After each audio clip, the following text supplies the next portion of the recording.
तो गाइज आज हम लोग पढ़ने वाले हैं इंजीनियरिंग मैथमेटिक्स 1 का यूनिट 1 लीनियर अलजेब्रा, जिसका फर्स्ट चैप्टर है मैट्रिसेस।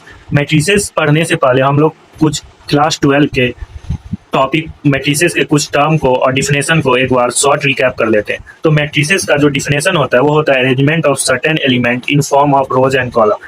जब एलिमेंट को हम रोज और कॉलम के फॉर्म में अरेंज करते हैं तो उसे हम लोग मैट्रिक्स फॉर्म कहते हैं। तो मैट्रिक्स में रोज और कॉलम होता है। जो भी एलिमेंट हॉरिजॉन्टल लाइन में लिखा रहता है उसे हम लोग रो कहते हैं, और जो भी एलिमेंट वर्टिकल लाइन में लिखा रहता है उसे हम लोग कॉलम कहते हैं। जैसे इस मैट्रिक्स में दिख रहा है हम लोग का 3 हॉरिजॉन्टल लाइन है, तो इस मैट्रिक्स का 3 रो हो गया, और इस मैट्रिक्स में 3 वर्टिकल लाइन है, तो इस मैट्रिक्स का नंबर ऑफ कॉलम 3 हो गया। तो और ऑर्डर जो मैट्रिक्स का होता है वो रो इंटू कॉलम होता है, तो इस मैट्रिक्स का ऑर्डर हो जाएगा 3x3। और मैट्रिक्स का कोई अपना एब्सोल्यूट वैल्यू नहीं होता है। Matrix has no value. Matrix बस एक एलिमेंट को रिप्रेजेंट करने का तरीका है। बाकी हम लोग जो अब आगे बात करेंगे वो हम लोग मैट्रिक्स के डिटर्मिनेंट का बात करते हैं, इसका अपना कोई वैल्यू नहीं होता। अगर कोई मैट्रिक्स का नंबर ऑफ रो और नंबर ऑफ कॉलम बराबर हो जाता है तो उसे हम लोग स्क्वायर मैट्रिक्स कहते हैं, जिसके बारे में हम लोग आगे भी देखेंगे। अगर कोई मैट्रिक्स है उसका नंबर ऑफ रो और नंबर ऑफ कॉलम इक्वल होता है तो उसे हम लोग स्क्वायर मैट्रिक्स कहते हैं, जो अभी हम लोग देख चुके हैं। और अगर किसी मैट्रिक्स का number of rows n m है और नंबर ऑफ कॉलम एन है तो ऑर्डर जो होगा मैट्रिक्स का वो हो जाएगा m क्रॉस n। और मैट्रिक्स का जो एंट्री होता है उसे हम लोग ए आई जे के फॉर्म में लिखते हैं, where i represent row number and j represent column number.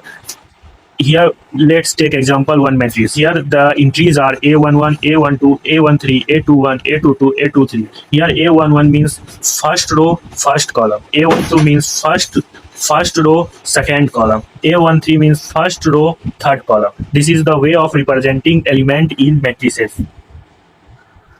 आइए एक शॉर्ट एग्जांपल लेके हम लोग समझते हैं। एक मैट्रिसेस है जो जिसका हॉरिजॉन्टल लाइन 3 है, तो इसका नंबर ऑफ रोज हो जाएगा, इसका नंबर ऑफ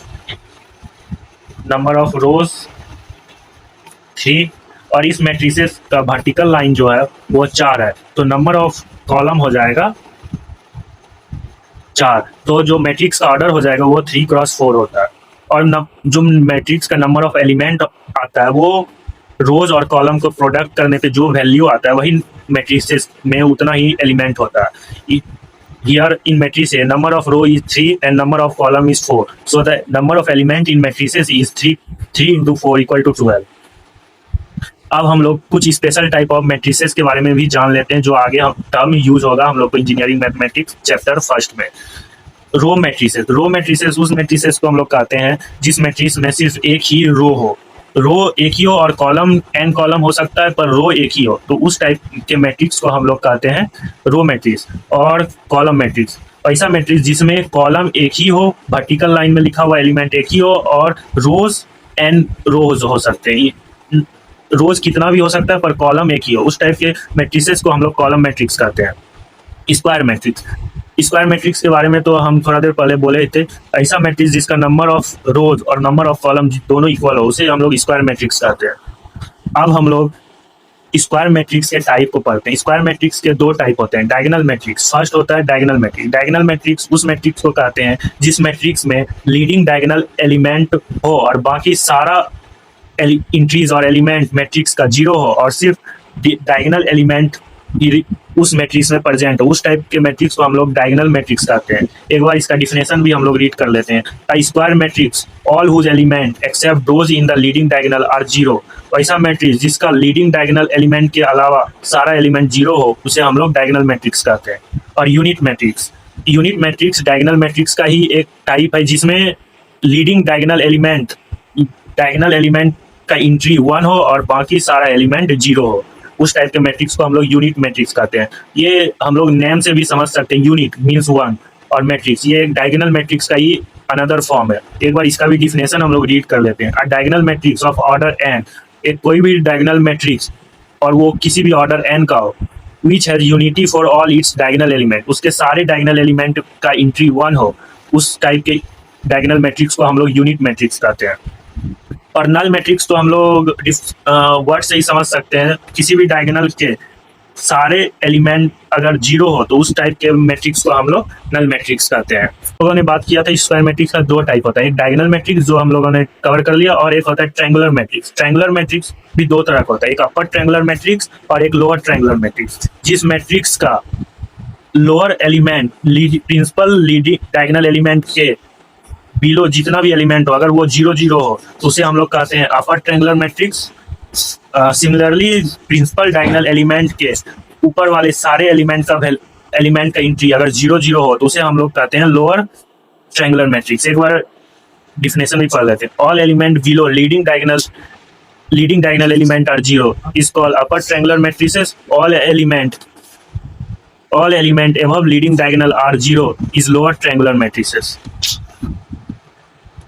हम लोगों ने जैसे बात किया था कि मैट्रिसेस का कोई अपना वैल्यू नहीं होता, इसीलिए हम उसके डिटर्मिनेंट वैल्यू के बारे में बात करते हैं। और डिटर्मिनेंट वैल्यू जो भी हम लोग मैट्रिसेस का निकालते हैं वो सिर्फ स्क्वायर मैट्रिक्स का ही हम लोग निकालते हैं।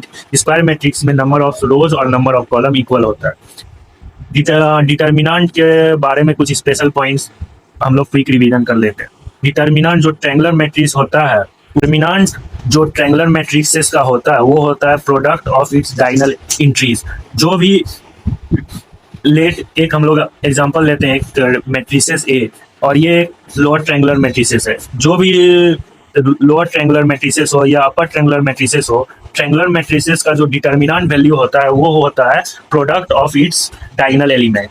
Here is product of its diagonal element is 5 into 1 into -2 equal to -10। और determinant of diagonal matrices, scalar matrices, identity matrices is equal to product of its diagonal entry। जितने तरह के डायगोनल मैट्रिसेस हो या स्केलर मैट्रिसेस हो या identity matrices हो, सारे मैट्रिसेस का जो डिटर्मिनेंट वैल्यू होता है वो सारे उसके डायगोनल एलिमेंट के प्रोडक्ट के इक्वल ही होता है। मैंने बस जो इंपॉर्टेंट पॉइंट है डिटर्मिनेंट के बारे में बस वही लिया है, बाकी जो डिटर्मिनेंट कैसे निकलता है ये सब आप लोगों ने 12th क्लास में पढ़ा होगा। और आगे भी जब हम लोग चैप्टर स्टार्ट करेंगे उस वक्त भी हम लोग क्वेश्चन सॉल्व करने के टाइम में दोबारा रिवाइज कर लेंगे, इसीलिए हम यहाँ पर सिर्फ बेसिक चीज़ों के बारे में ही बात की है। अब हम लोग एलजेब्रा ऑफ मैट्रिसेस के बारे में बात करते हैं। एलजेब्रा ऑफ मैट्रिसेस मींस हम लोग मैट्रिसेस का एडिशन किस तरह करते हैं, मैट्रिसेस का मल्टीप्लिकेशन किस तरह करते हैं, अब इस सब चीज़ के बारे में हम लोग जान लेते हैं। पहली बात तो इक्वलिटी ऑफ मैट्रिसेस क्या होता है, दो मैट्रिसेस कब इक्वल होगा। फर्स्ट तो वो दोनों मैट्रिसेस का ऑर्डर सेम होना चाहिए। दूसरी बात क्रॉसपॉन्डिंग एलिमेंट आर सेम, दोनों मैट्रिसेस का आमने क्रॉसपॉन्डिंग एलिमेंट सेम होना चाहिए। लेट एक एग्जांपल हम लोग सपोज करते हैं, हम लोग इक्वालिटी ऑफ मैट्रिसेस का एक एग्जांपल देख लेते हैं। एक मैट्रिसेस है 1 2 3 4 5 6 7 8 9 और एक मैट्रिसेस ले लेते हैं। ये दोनों कोई भी मैट्रिसेस ले लेते हैं, ये दो मैट्रिक्स इक्वल होगा। क्यों? क्योंकि इस दोनों मैट्रिक्स के क्रॉसपॉन्डिंग एलिमेंट सेम है। इस पोजीशन का एलिमेंट और इस पोजीशन का एलिमेंट सेम है, इस पोजीशन का एलिमेंट और इस पोजीशन का एलिमेंट सेम है, इस पोजीशन का एलिमेंट और इस पोजीशन का एलिमेंट सेम है। उसको मैट्रिसेस तभी इक्वल होगा जब दोनों मैट्रिसेस का क्रॉसपॉन्डिंग एलिमेंट सेम होगा। इस मैट्रिक्स में हम लोग देख रहे होंगे क्या जिस पोजीशन का मैट्रिक्स है सेम सेकेंड मैट्रिक्स में भी उस पोजीशन का मैट्रिक्स का एलिमेंट सेम है, तो इसीलिए इस दो मैट्रिक्स इक्वल होगा। और यहाँ पर भी एक एग्जांपल है, लेट 1 2x 1 y 1 और हियर a b 3 और 1 2 1, ये दो मैट्रिक्स इक्वल है तो हमें बताना है x y और a b का वैल्यू। इस पोजीशन पे हम लोग देख सकते हैं फर्स्ट रो और फर्स्ट कॉलम a11 और इस मैट्रिक्स का भी फर्स्ट रो और फर्स्ट कॉलम। इस मैट्रिक्स का a11 का वैल्यू 1 है और इस मैट्रिक्स का a11 का वैल्यू a है। और हम लोग डिफिनेशन में पढ़े दो मैट्रिक्स इक्वल तभी होगा जब क्रॉसपॉन्डिंग एलिमेंट सेम होगा। तो इस मैट्रिक्स का और इस मैट्रिक्स का क्रॉसपॉन्डिंग एलिमेंट अगर मैट्रिक्स इक्वल है तो सेम होगा, इसीलिए a का वैल्यू 1 होगा। सिमिलरली a12 और a12 इस दो एलिमेंट का भी क्रॉसपॉन्डिंग एलिमेंट सेम होगा तो b का वैल्यू 2 होगा। सिमिलरली a13 और a13 इस दो एलिमेंट का भी क्रॉसपॉन्डिंग एलिमेंट सेम होगा, x का वैल्यू 3 होगा। सिमिलरली a22 और a22 इस जगह पर भी क्रॉसपॉन्डिंग एलिमेंट सेम होगा क्योंकि मैट्रिसेस इक्वल है तो y का वैल्यू 2 होगा। अब हम लोग बात करते हैं एडिशन ऑफ मैट्रिसेस। दो मैट्रिसेस का दो मैट्रिसेस का एडिशन तभी होगा जब दोनों मैट्रिसेस का ऑर्डर सेम होगा। तो आइए, जैसे एक मैट्रिक्स ए है, एक मैट्रिक्स बी है, और इस दोनों को हम लोग ऐड कर रहे हैं। तो एक मैट्रिक्स, और ये मैट्रिक्स को लिखने का कॉम्पैक्ट फॉर्म है ए आई जे रिप्रेजेंट कर रहा है मैट्रिक्स के इंट्रीज को। आई जे का वैल्यू बदलते जाएगा और मैट्रिक्स के डिफरेंट डिफरेंट इंट्रीज का वैल्यू आते जाएगा। उसी तरह एक मैट्रिक्स बी रिप्रेजेंट करे, जिसको रिप्रेजेंट करने का तरीका है B I J M cross N. दोनों का ऑर्डर, दोनों मैट्रिसेस का ऑर्डर सेम है। ये मैट्रिक्स भी एम क्रॉस एन का है, ये भी मैट्रिक्स एम क्रॉस एन का है। तो इस दोनों मैट्रिक्स का एडिशन हम लोग कर सकते हैं। और एडिशन का कैसे होगा? सिमिलरली क्रॉसपॉन्डिंग एलिमेंट को ऐड करेंगे। ए अब हम लोग दो मैट्रिसेस का एडिशन का एक एग्जांपल देख लेते हैं। जैसे ये दोनों मैट्रिस, एक मैट्रिक्स ले लेते हैं 1 2 3 4 5 6 7 8 9, और इस मैट्रिसेस को ऐड करना है 1 2 3 4 5 6 7 8 9। इस दो मैट्रिसेस को हम लोग ऐड करेंगे ये भी इस मैट्रिसेस का नंबर ऑफ रो 3 है, नंबर ऑफ कॉलम भी 3 है। इस मैट्रिसेस का भी नंबर ऑफ रोज 3 है और नंबर ऑफ कॉलम 3 है। तो इस दोनों मैट्रिसेस का ऑर्डर सेम है, तो हम लोग इस मैट्रिसेस को ऐड कर सकते हैं। तो ऐड कैसे होगा? क्रॉसपॉन्डिंग एलिमेंट को क्रॉसपॉन्डिंग एलिमेंट से ऐड करेंगे। 1 को 1 से ऐड करेंगे, 1 + 1। 2 को 2 से ऐड करेंगे, 2 + 2। 3 को 3 से ऐड करेंगे, 3 + 3। 4 को 4 से ऐड करेंगे, 4 + 4। 5 को 5 से ऐड करेंगे, 5 + 5। 6 को 6 से ऐड करेंगे, 6 + 6। 7 को 7 से ऐड करेंगे, 7 + 7। 8 को 8 से ऐड करेंगे, 8 + 8। 9 को 9 से ऐड करेंगे, 9 + 9। तो इस मैट्रिसेस, तो ये मैट्रिक्स जो नया आएगा वो हो जाएगा 2 4 6 8 10 12 14 16 18। तो ये एक एग्जांपल था कि हम लोग कैसे दो मैट्रिसेस को ऐड कर सकते हैं। और सब्सट्रैक्शन में भी हम लोग इसी तरह दो मैट्रिसेस को सब्सट्रैक्ट करेंगे, जहाँ पर एडिशन है बस वहाँ पर सब्सट्रैक्शन का साइन आ जाएगा। तो अब जो मल्टीप्लिकेशन ऑफ टू मैट्रिसेस है, ये इंपॉर्टेंट है, इसको हम लोग अच्छे से समझते हैं। पहले हम लोग एक बार डिफिनेशन रीड कर लेते हैं। When we can multiply two matrix A with matrix B only if number of column in A equal to number of rows in B. Means एक मैट्रिक्स है जो m क्रॉस n है, इस matrix का column और दूसरे जिस matrix से के साथ हम लोग मल्टीप्लाई कर रहे हैं उस मैट्रिक्स का रो, वो दोनों इक्वल होना चाहिए, तभी हम दो मैट्रिसेस का मल्टीप्लिकेशन परफॉर्म कर सकते हैं। तो जो न्यू मैट्रिक्स फॉर्म होके आएगा उसमें ये जो कॉलम, ये रो गायब हो जाएगा और जो बचेगा m क्रॉस p, वो मैट्रिक्स m क्रॉस p का फॉर्म हो जाएगा। आइए इसका एक एग्जांपल देख लेते हैं। फर्स्ट हम लोग को कंडीशन चेक करना होगा मल्टीप्लिकेशन करने के लिए, क्या इस मैट्रिसेस का कॉलम और इस मैट्रिसेस का रो इक्वल होना चाहिए। तो आइए चेक करते हैं। इस मैट्रिसेस में 3 हॉरिजॉन्टल लाइन है तो रोज हो जाएगा 3, 3 वर्टिकल लाइन है तो रोज हो जाएगा, कॉलम भी हो जाएगा 3, सॉरी कॉलम। वर्टिकल लाइन में लिखे हुए एलिमेंट को हम लोग कॉलम करते हैं। और इस मैट्रिसेस में भी हॉरिजॉन्टल लाइन में लिखा हुआ एलिमेंट 3 हॉरिजॉन्टल लाइन है तो इसका भी नंबर ऑफ रो 3 हो जाएगा। और इस मैट्रिसेस में भी वर्टिकल लाइन में लिखा हुआ 3 कॉलम है तो इसका कॉलम हो जाएगा 3। तो इसमें इस मैट्रिसेस का कॉलम और इस मैट्रिसेस का रो इक्वल है तो हम लोग इसमें मल्टीप्लिकेशन परफॉर्म कर सकते हैं। तो आइए एक बार मल्टीप्लिकेशन करके देखें। A B,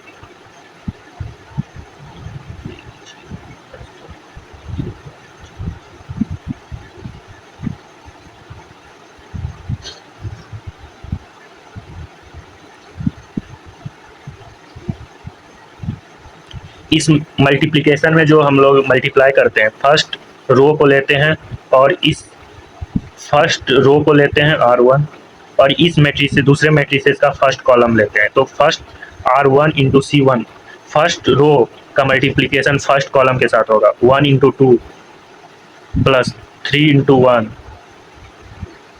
into 0 into plus 0 into -1।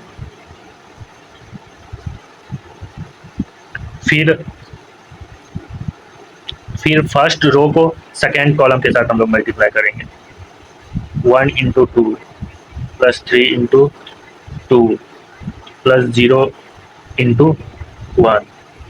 फिर सिमिलरली फर्स्ट रो को हम लोग थर्ड कॉलम के साथ मल्टीप्लाई करेंगे 1 into 4 plus 3 into 3 plus 0 into 2। Similarly अब R2 को हम लोग फर्स्ट कॉलम के साथ मल्टीप्लाई करेंगे, सेकेंड रो को फर्स्ट कॉलम के साथ मल्टीप्लाई करेंगे -1 into 2 plus 2 into 1 plus 1 into -1। Similarly फिर सेकेंड रो को हम लोग सेकेंड कॉलम से मल्टीप्लाई करेंगे। -1 into 3 plus 2 into 2 plus 1 into 1।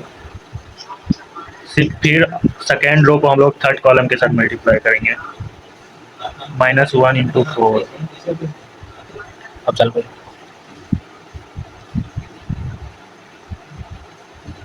2 into 3 plus 1 into 2। फिर थर्ड रो को फर्स्ट कॉलम के साथ मल्टीप्लाई करेंगे। 0 into 2 plus 0 into 1 plus 2 into 2।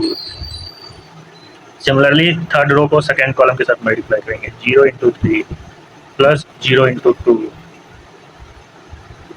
Plus 2 into 1। 0 into फिर सिमिलरली थर्ड रो को हम लोग थर्ड कॉलम के साथ मल्टीप्लाई करेंगे। 0 into 4 plus 0 into 3 plus 2 into 2। अब हम लोग इसको कैलकुलेट कर लेते हैं। यही पर 2 plus 3 5, 2 plus 6 8, 4 plus 9 13, -2 plus 2 0 -1, -3 plus 4 1 1 plus 1 2, -4 plus 6 2 2 plus 2 4, 0 0 plus 4 0 0 plus 2 0 0 plus 4। तो ये हम लोग का एक मैट्रिक्स मल्टीप्लिकेशन का एग्जांपल था जो हम लोगों ने सॉल्व कर लिया।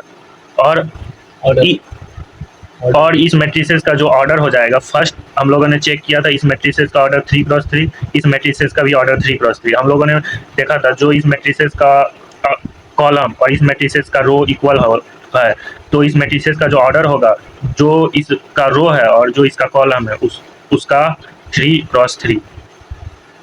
और इस लेक्चर में हम लोगों ने जो मैट्रिक्स के बारे में जो बेसिक बातें सब क्विक रिकैप किया है, और वो ये सारी चीज़ें आगे यूज़फुल होगा। और अब हम लोग नेक्स्ट लेक्चर से इंजीनियरिंग मैथमेटिक्स 1 स्टार्ट करने वाले हैं, जिसका फर्स्ट टॉपिक होगा रैंक ऑफ मैट्रिसेस। और जो भी बेसिक बातें जो इस लेक्चर में रह गई क्लास 12 का, वो जब क्वेश्चन में यूज होगा, जब हम लोग क्वेश्चन सॉल्व करेंगे, जब वहाँ पर जब यूज होगा, तो वहीं पर हम वो बाकी बचा हुआ जो चीज़ें हैं उसको एक्सप्लेन कर देंगे। और जो रैंक ऑफ मैट्रिसेस है, ये बेसिक चीज़ है जो इस चैप्टर का सबसे बेसिक है, जिसका यूज़ पूरे चैप्टर में हम लोग को क्वेश्चन सॉल्व करने में होगा। तो हम लोग फर्स्ट टॉपिक जो स्टार्ट करने वाले हैं नेक्स्ट लेक्चर से, फर्स्ट चैप्टर का, वो होगा रैंक ऑफ मैट्रिसेस। हाँ, बाकी वीडियो कैसा लगा कमेंट में